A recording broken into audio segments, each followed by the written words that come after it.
Video ಶುರು ಮಾಡೋಕ್ಕಿಂತ ಮುಂಚೆ ಮತ್ತಷ್ಟು ರೋಚಕ ಮಾಹಿತಿಗಳಿಗಾಗಿ ನಮ್ಮ ಚಾನಲ್ಗೆ ಸಬ್ಸ್ಕ್ರೈಬ್ ಮಾಡಿಲ್ಲ ಅಂದರೆ ಸಬ್ಸ್ಕ್ರೈಬ್ ಮಾಡ್ಕೊಳ್ಳಿ, ಹಾಗೆ ಬೆಲ್ ಐಕನ್ ಮೇಲೆ ಕೂಡ ಕ್ಲಿಕ್ ಮಾಡ್ಕೊಳ್ಳಿ. ನಮಸ್ಕಾರ ಗೆಳೆಯರೆ, ಡಿಮನ್ ಕನ್ನಡ ಯೂಟ್ಯೂಬ್ ಚಾನಲ್ಗೆ ನಿಮಗೆ ಸ್ವಾಗತ.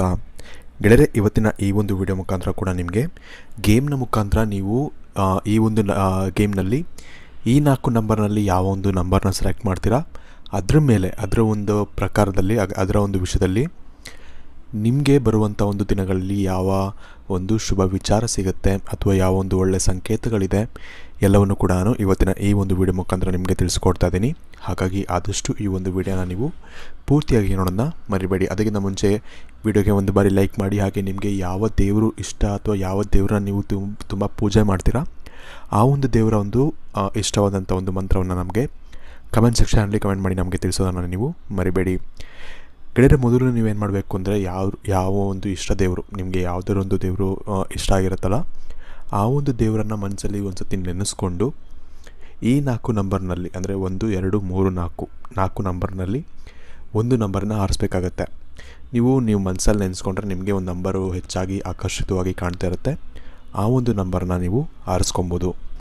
ಇದರಲ್ಲಿ ಮೊದಲನೇದಾಗಿ ನೀವು ನಂಬರ್ 1 ಆರಿಸಿದರೆ ವಿಶೇಷವಾಗಿ ನಿಮಗೆ ಇಲ್ಲಿವರೆಗೂ ಇರುವಂತಹ ದುಃಖಗಳು ಅಥವಾ ಸಾಕಷ್ಟು ಒಂದು ಕೆಟ್ಟ ದಿನಗಳು ಅಂತಲೇ ಹೇಳ್ಬೋದು, ಇವೆಲ್ಲವೂ ಕೂಡ ನಿಮಗೆ ಮುಗಿದು ಅಂದರೆ ಕಂಪ್ಲೀಟಾಗಿ ಇದು ಫಿನಿಶ್ ಆಗಿ ನಿಮಗೆ ಹೊಸ ಒಂದು ಅಧ್ಯಾಯ ಅನ್ನೋದು ನಿಮಗೆ ಶುರುವಾಗುತ್ತೆ ನಿಮ್ಮ ಜೀವನದಲ್ಲಿ ಅಂತಲೇ ಹೇಳ್ಬೋದು.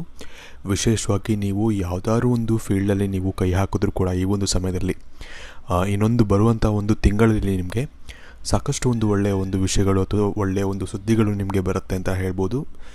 ಯಾವುದಾದ್ರು ಒಂದು ಹೊಸ ಸ್ಟಾರ್ಟ್ ಮಾಡಬೇಕು, ವಿಶೇಷವಾಗಿ ಬಿಸ್ನೆಸ್ ಮಾಡಬೇಕು ಅಂತಿದ್ರೆ ಅದನ್ನು ಕೂಡ ನೀವು ಮಾಡ್ಬೋದು. ಅದರಿಂದ ಕೂಡ ನಿಮಗೆ ಒಳ್ಳೆಯದಾಗುತ್ತೆ. ಅಥವಾ ಏನಾದ್ರು ಒಂದು ಸೈಟ್ ತೊಗೊಬೇಕು, ಮನೆ ತೊಗೊಬೇಕು ಅನ್ನೋ ಒಂದು ಯೋಚನೆ ಮಾಡ್ತಿದ್ದೀರಾ ಅಂದರೆ ಕೂಡ ನೀವು ಅದನ್ನು ಕೂಡ ಮಾಡ್ಬೋದು. ಅದರಿಂದ ಕೂಡ ನಿಮಗೆ ಒಳ್ಳೆಯ ಒಂದು ಉಪಯೋಗ ಅಥವಾ ಒಳ್ಳೆಯ ಒಂದು ಯೋಗ ನಿಮಗೆ ಇರುತ್ತೆ ಅಂತ ಹೇಳ್ಬೋದು. ಹಾಗಾಗಿ ನಿಮಗೆ ಹೊಸ ಒಂದು ಆಪರ್ಚುನಿಟೀಸ್ ಅಂತ ಕೂಡ ಬಂದರೂ ಬರಬಹುದು. ಅದನ್ನು ನೀವು ಕೈ ಬಿಡಬೇಡಿ, ಅಂದರೆ ಅದನ್ನು ಇಗ್ನೋರ್ ಮಾಡಬೇಡಿ. ಹೆಂಗೆ ಇದ್ದರೂ ಕೂಡ ಸ್ಟಾರ್ಟಿಂಗಲ್ಲಿ ಅದಕ್ಕೆ ನುಗ್ಗಬೇಕು, ಅಂದರೆ ಸ್ಟಾರ್ಟಿಂಗ್ ಅದಕ್ಕೆ ಇಳಿದು ಬಿಡಬೇಕು ಫೀಲ್ಡಿಗೆ, ಆಮೇಲೆ ನೋಡ್ಕೊಬೇಕು. ಯಾಕಂದರೆ ನಿಮಗೆ ಸ್ವಲ್ಪ ತೊಂದರೆಗಳಾಗೋ ಚಾನ್ಸಸ್ ಇರುತ್ತೆ. ಹಾಗಾಗಿ ನಿಮಗೆ ಏನಾದರೂ ಒಂದು ಆಪರ್ಚುನಿಟೀಸ್ ಅಂತ ಸಿಕ್ಕಿದಾಗ ನೀವು ಅದನ್ನು ಟ್ರೈ ಮಾಡೋಕ್ಕೆ ಮರಿಬೇಡಿ. ಇನ್ನು ಮುಂದಿನದಾಗಿ ನೀವು ನಂಬರ್ 2 ಆಯ್ಕೆ ಮಾಡಿದರೆ ಇವ್ರಿಗೆ ಏನಪ್ಪ ಅಂದರೆ ವಿಶೇಷವಾಗಿ ಜೀವನದಲ್ಲಿ ಸಾಕಷ್ಟು ಒಳ್ಳೆಯ ಒಂದು ಆಪರ್ಚುನಿಟೀಸ್ ಅನ್ನೋದು ಇವ್ರ ಕಾಲ ಹತ್ರ ಬಿದ್ದಿರುತ್ತೆ. ಅಂದರೆ ಅವಕಾಶಗಳು ಅನ್ನೋದು ಕಾಲ ಹತ್ರ ಬಿದ್ದಿರುತ್ತೆ. ಅದ್ರ ಬಗ್ಗೆ ಇವರು ಯೋಚನೆ ಮಾಡ್ತಿರೋದಿಲ್ಲ.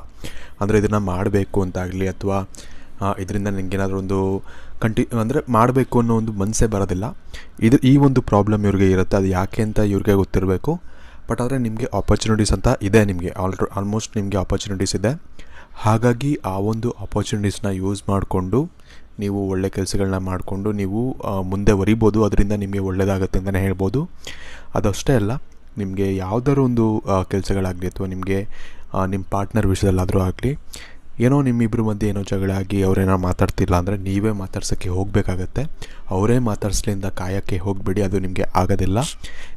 ನೀವೇ ಏನಾದರೂ ರಿಲೇಷನ್ಶಿಪ್ ಕಂಟಿನ್ಯೂ ಆಗಬೇಕು ಅಂದರೂ ಕೂಡ ನೀವೇ ಮೆಸೇಜ್ ಮಾಡೋದು, ನೀವೇ ಕಾಲ್ ಮಾಡೋದು ಮಾಡಿದ್ರೆ ಮಾತ್ರ ನಿಮಗೆ ಒಂದು ಸೊಲ್ಯೂಷನ್ ಅನ್ನೋದು ಸಿಗುತ್ತೆ. ಇಲ್ಲಾಂದರೆ ನಿಮಗೆ ಅದರಿಂದ ನಿಮಗೆ ಯಾವ ಸೊಲ್ಯೂಷನ್ ಕೂಡ ಸಿಗೋದಿಲ್ಲ. ಇದೇ ರೀತಿ ಎಲ್ಲನೂ ಕೂಡ ನಿಮಗೆ ಕರಿಯರ್ ಬಗ್ಗೆನೂ ಹೇಳಿದೆ. ನಿಮಗೆ ಆಪರ್ಚುನಿಟೀಸ್ ಅಂತ ಬಂದಾಗ ಅದಕ್ಕೆ ಹೋಗಿ ನೀವು ಆಪರ್ಚುನಿಟೀಸ್ನ ಎಕ್ಸ್ಪ್ಲೋರ್ ಮಾಡಿ ಅಂದರೆ ಟ್ರೈ ಮಾಡಿ, ಏನಾದ್ರು ಮಾಡ್ಬೋದಾ ಅಂತ ಅದರ ಫ್ಯೂಚರ್ ಬಗ್ಗೆ ತಿಳ್ಕೊಂಡು ನೀವು ಮಾಡೋದು ಒಳ್ಳೆಯದು ಅಂತಲೇ ನಾನು ನಿಮಗೆ ಸಜೆಸ್ಟ್ ಮಾಡ್ತೀನಿ. ಇನ್ನು ಮುಂದಿನದಾಗಿ ನೀವು ನಂಬರ್ 3 ನೀವು ಆಯ್ಕೆ ಮಾಡಿದರೆ ವಿಶೇಷವಾಗಿ ಇವ್ರಿಗೆ ಒಂದು ಒಳ್ಳೆಯ ನ್ಯೂಸ್ ಏನಪ್ಪ ಅಂದರೆ ಇವರು ಎಲ್ಲಾದರೂ ಒಂದು ಸ್ಟಾಕಲ್ಲಿ ಇನ್ವೆಸ್ಟ್ ಮಾಡಿರ್ತಾರೆ ಅಥವಾ ಯಾವುದಾದ್ರು ಒಂದು ಫೀಲ್ಡಲ್ಲಿ ಇವರು ಹಣವನ್ನು ಇನ್ವೆಸ್ಟ್ ಮಾಡಿರ್ತಾರೆ. ಅಂದರೆ ಅದು ಸ್ಟಾಕ್ ಆಗಲಿ ಅಥವಾ ಮಾರ್ಕೆಟಿಂಗಲ್ಲಾಗಲಿ ಅಥವಾ ಯಾವುದಾದ್ರು ಒಂದು ಇವಾಗ ಇದಂತ ರಿಯಲ್ ಎಸ್ಟೇಟಲ್ಲಾಗಲಿ ಏನರಲ್ಲಾದರೂ ಇನ್ವೆಸ್ಟ್ ಮಾಡಿರ್ತಾರಲ್ಲ ದುಡ್ಡು, ಅದರಲ್ಲಿ ಇವರು ಅಂದುಕೊಂಡಿದ್ದಕ್ಕಿಂತ ಹೆಚ್ಚಿನ ಒಂದು ಲಾಭ ಇವ್ರಿಗೆ ಸಿಗುತ್ತೆ ಅಂತಲೇ ಹೇಳ್ಬೋದು. ನೀವು ಎಕ್ಸ್ಪೆಕ್ಟೇ ಮಾಡಿರಲ್ಲ. ಇವಾಗ ಒಂದು 20% ನೀವು ಎಕ್ಸ್ಪೆಕ್ಟ್ ಮಾಡ್ತಿರ್ತೀರ ಔಟ್ಕಮ್ನ ಅಥವಾ ಲಾಭನ, ಆದರೆ ಅದರಲ್ಲಿ ಒಂದು 40 to 50% ಲಾಭ ಬರುವಂಥ ಒಂದು ಸಾಧ್ಯತೆಗಳು ಹೆಚ್ಚಾಗಿರುತ್ತೆ. ಅಂದರೆ ಮಾರ್ಕೆಟ್ ನಿಮಗೆ ನಿಮ್ಮ ಒಂದು ಇನ್ವೆಸ್ಟ್ಮೆಂಟ್ ಯಾವುದ್ರಲ್ಲಿ ಮಾಡಿರ್ತೀರಲ್ಲ ಅದರಲ್ಲಿ ನೀವು ಅಂದ್ಕೊಂಡೇ ಇರೋದಕ್ಕಿಂತ ಹೆಚ್ಚಾಗಿ ಒಂದು ಲಾಭ ಅನ್ನೋದು ನೀವು ಪಡ್ಕೊಳ್ತೀರಾ. ಆ ಒಂದು ಯೋಗ ನಿಮಗೆ ಇದೆ. ಆದರೆ ಒಂದು ಪ್ರಾಬ್ಲಮ್ ಏನಪ್ಪ, ಇಲ್ಲಿ ಒಂದು ಪ್ರಾಬ್ಲಮ್ ಏನು ತೋರಿಸ್ತಾ ಇದೆ ಅಂದರೆ ನಿಮ್ಮ ಮನಸ್ಥಿತಿ ಇಲ್ಲಿವರೆಗೂ ಸರಿಯಿಲ್ಲ ಅಂತಲೇ ತೋರಿಸ್ತಿದೆ. ಹಾಗೆ ಹಣ ಸಿಕ್ಕಿದ್ರೂ ಕೂಡ ನಿಮಗೆ ಮನಸ್ಸಿಗೆ ಸ್ವಲ್ಪ ಶಾಂತಿ ಅನ್ನೋದು ನಿಮಗೆ ಇರೋದಿಲ್ಲ ಅಂತಲೇ ಹೇಳ್ಬೋದು. ಅಂದರೆ ನಿಮಗೆ ಏನಾದರೂ ಒಂದು ಏನೋ ಒಂದು ಹಿಂದೆ ನಡೆದಂಥ ಒಂದು ಕೆಲವು ಘಟನೆಗಳು, ಲವ್ ಫೇಲ್ಯೂರ್ ಆಗಿರ್ಬೋದು, ಅಥವಾ ಏನಾದರೂ ಒಂದು ಕೆಟ್ಟ ಒಂದು ಘಟನೆ ನಿಮ್ಮ ಜೀವನದಲ್ಲಿ ನಡೆದಿರುತ್ತೆ, ಅದನ್ನು ನೆನೆಸ್ಕೊಂಡು ನೀವು ಸ್ವಲ್ಪ ಬೇಸರವಾಗಿರ್ತೀರ ಅಂತಲೇ ಹೇಳ್ಬೋದು. ಆದರೆ ಬರುವಂತಹ ದಿನಗಳಲ್ಲಿ ನಿಮಗೆ ಒಳ್ಳೆ ಟೈಮ್ ಅನ್ನೋದು ಕೂಡ ಬರುತ್ತೆ ಅಂತ ಹೇಳ್ಬೋದು. ಆದರೆ ನೀವು ಸ್ವಲ್ಪ ತಾಳ್ಮೆಯಿಂದ ಕಾಯಬೇಕಾಗತ್ತೆ. ನೀವು ಬೇಸರ ಮಾಡ್ಕೊಳ್ದೇನೆ ನಿಮಗೆ ನೋಡಿ ಹಣಕ್ಕೆ ಸಂಬಂಧಪಟ್ಟಂಥ ಸಮಸ್ಯೆಗಳು ನಿಮಗೆ ಕಮ್ಮಿ ಆಗಲಿದೆ ಅಂತಲೇ ಹೇಳ್ಬೋದು. ಯಾಕಂದರೆ ಇನ್ವೆಸ್ಟ್ಮೆಂಟ್ ಅನ್ನೋದು ಆಲ್ಮೋಸ್ಟ್ ಎಲ್ಲರೂ ಮಾಡಿರ್ತಾರೆ ಯಾವುದಾದ್ರು ಒಂದು ವಿಷಯದಲ್ಲಿ. ನಿಮಗೆ ಹಣಕ್ಕೆ ಸಂಬಂಧಪಟ್ಟ ಸಮಸ್ಯೆಗಳು ಕಮ್ಮಿ ಆಗುತ್ತೆ ಈ ಒಂದು ವಿಷಯದಲ್ಲಿ ಅಂತಲೇ ಹೇಳ್ಬೋದು. ಆದರೆ ನಿಮಗೆ ಈ ಒಂದು ಬೇಸರ ಏನಿದೆ, ನಿಮ್ಮ ಪಾಸ್ಟ್ನಲ್ಲಿ ನಡೆದಂಥ ಒಂದು ಘಟನೆಗಳಿಂದ ಇರುವಂಥ ಒಂದು ಬೇಸರ ಏನಿದೆ, ಅದನ್ನು ನೀವೇ ಕಮ್ಮಿ ಮಾಡ್ಕೊಬೇಕಾಗತ್ತೆ. ಹಾಗಾಗಿ ಅದರ ಬಗ್ಗೆ ನೀವು ಸ್ವಲ್ಪ ಗಮನ ವಹಿಸಿ ಅದನ್ನು ನೀವು ಕಮ್ಮಿ ಮಾಡಿಕೊಂಡು ಮುಂದುವರೆದ್ರೆ ನಿಮಗೆ ತುಂಬಾ ಒಂದು ಒಳ್ಳೆಯದಾಗುತ್ತೆ ಮುಂದೆ ಅಂತಲೇ ಹೇಳ್ಬೋದು. ಇನ್ನು ಮುಂದಿನದಾಗಿ ನೀವು ನಂಬರ್ 4 ಕೊನೆಯದಾಗಿ ನಂಬರ್ 4 ನೀವು ಆರಿಸಿದ್ರೆ ನಿಮಗೆ ಏನಪ್ಪ ಅಂದರೆ ವಿಶೇಷವಾಗಿ ಒಂದು ಸುದ್ದಿ ಅನ್ನೋದಂತೂ ಸಿಗುತ್ತೆ. ಯಾವುದೋ ಒಂದು ವಿಚಾರದಲ್ಲಿ ನೀವು ಒಂದು ಒಳ್ಳೆಯ ನ್ಯೂಸನ್ನು ಎಕ್ಸ್ಪೆಕ್ಟ್ ಮಾಡ್ತಿರ್ತೀರ, ಆದರೆ ನಿಮಗೆ ಆ ಒಂದು ನ್ಯೂಸಿಂದ ಅಥವಾ ಆ ಒಂದು ಸುದ್ದಿಯಿಂದ ನಿಮಗೆ ಸ್ವಲ್ಪ ಕೆಟ್ಟ ಒಂದು ಅನುಭವ ಆಗುತ್ತೆ, ಅಥವಾ ಕೆಟ್ಟ ಒಂಥರ ನ್ಯೂಸ್ ಒಳ್ಳೆಯದಲ್ಲ ಅಂತ ಅನಿಸುತ್ತೆ. ಆದರೆ ಆ ಒಂದು ನ್ಯೂಸಿಂದ ಅಥವಾ ಆ ಒಂದು ಸುದ್ದಿಯಿಂದ ನಿಮಗೆ ಒಳ್ಳೆಯದಾಗುವಂಥ ಒಂದು ಯೋಗ ಇದೆ. ಅಂದರೆ ಇವಾಗ ಏನೋ ಅದರಿಂದ ಕೆಟ್ಟದಾಗಬೇಕು ಅಥವಾ ಕೆಟ್ಟದಾಗುತ್ತೆ ಅನ್ನೋ ಒಂದು ಯೋಚನೆಯಿಂದ ನಿಮಗೆ ಒಂದು ಬ್ಯಾಡ್ ನ್ಯೂಸ್ ಅಂತ ಅನಿಸಿರುತ್ತೆ. ಆದರೆ ಆ ಒಂದು ನ್ಯೂಸಿಂದ ಇವಾಗ ಒಂದು ಎಕ್ಸಾಂಪಲ್ ತೊಗೊಳ್ಳೋಣ ಅಂದರೆ, ನಿಮಗೆ ಯಾವುದೋ ಒಂದು ಕೆಲಸಕ್ಕೆ ಟ್ರೈ ಮಾಡಿರ್ತೀರ ಅಥವಾ ಅಪ್ಲೈ ಮಾಡಿರ್ತೀರ, ಅದು ನಿಮಗೆ ಅಂದರೆ ಆ ಒಂದು ಕೆಲಸ ನಿಮಗೆ ಸಿಕ್ಕಿಲ್ಲ ಅಂತ, ಅಥವಾ ರಿಜೆಕ್ಟ್ ಆಗಿರ್ತೀರ, ಅಥವಾ ಒಂದು ಇಂಟರ್ವ್ಯೂವಲ್ಲಿ ರಿಜೆಕ್ಟ್ ಆಗಿರೋ ಒಂದು ಮೆಸೇಜ್ ಏನಾದರೂ ಬಂದಿರುತ್ತೆ ನಿಮಗೆ.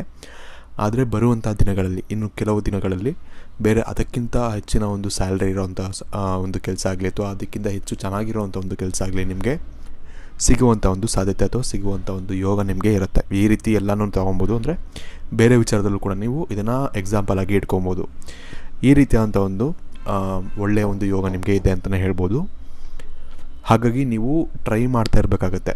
ಅಂದರೆ ನೀವು ಯಾವುದಕ್ಕೂ ಬೇಸರ ಪಡದೆ, ಯಾವುದನ್ನು ಏನಂತಾರೆ ಡಿಪ್ರೆಸಿಂಗ್ ಆಗಿ ತೊಗೊಂಡೆ ನೀವು ಒಳ್ಳೆಯ ವಿಚಾರವಾಗಿ ಅಥವಾ ಒಳ್ಳೆಯ ಒಂದು ಆಲೋಚನೆಯನ್ನು ಮಾಡಿ ನೀವು ಒಂದು ಡಿಸಿಷನನ್ನು ತೊಗೊಂಡು, ಅಥವಾ ಅದ್ರ ಮೇಲೆ ಹಾರ್ಡ್ ವರ್ಕ್ ಮಾಡಿಕೊಂಡು ಯಾವ್ದಾರ ಒಂದು ಗೋಲ್ ಮೇಲೆ ಮಾಡ್ಕೊಂಡಿದ್ರೆ ನಿಮಗೆ ಸಾಕಷ್ಟು ಒಂದು ಒಳ್ಳೆಯ ಒಂದು ಯೋಗ ನಿಮಗೆ ಮುಂದೆ ನಿಮಗೆ ಬರಲಿದೆ ಅಂತಲೇ ಹೇಳ್ಬೋದು. ಸೊ ಇವತ್ತಿನ ಈ ವಿಡಿಯೋಗೆ ಇಷ್ಟ ಅನಿಸುತ್ತೇನೆ. ಈ ವಿಡಿಯೋ ಇಷ್ಟ ಆಗಿ ಲೈಕ್ ಮಾಡಿ, ಶೇರ್ ಮಾಡಿ. ಹಾಗೆ ನೀವು ನಮ್ಮ ಚಾನಲ್ಗೆ ಸಬ್ಸ್ಕ್ರೈಬ್ ಮಾಡಿಲ್ಲ ಅಂದರೆ ಸಬ್ಸ್ಕ್ರೈಬ್ ಮಾಡ್ಕೊಳ್ಳಿ. ಹಾಗೆ ನೀವು ಯಾವ ನಂಬರನ್ನು ಸೆಲೆಕ್ಟ್ ಮಾಡಿದಿರಿ, ಹಾಗೆ ನಾನು ಹೇಳಿದಂಥ ವಿಷಯಗಳಲ್ಲಿ ನಿಮಗೆ ಎಷ್ಟು ಆಗಿದೆ ಅಥವಾ ಎಷ್ಟು ಆಗುತ್ತೆ ಅದನ್ನು ನಮಗೆ ಕಮೆಂಟ್ ಮಾಡಿ ತಿಳಿಸೋದನ್ನು ನೀವು ಮರಿಬೇಡಿ. ಹಾಗೆ ವಿಡಿಯೋ ಬಗ್ಗೆ ನಿಮಗೆ ಏನೇ ಡೌಟ್ಸ್ ಇದ್ದರೂ ಕೂಡ ನಮಗೆ ಕಮೆಂಟ್ ಸೆಕ್ಷನಲ್ಲಿ ನೀವು ಕಮೆಂಟ್ ಮಾಡಿ ನಮಗೆ ತಿಳಿಸೋದನ್ನು ನೀವು ಮರಿಬೇಡಿ. ಧನ್ಯವಾದಗಳು.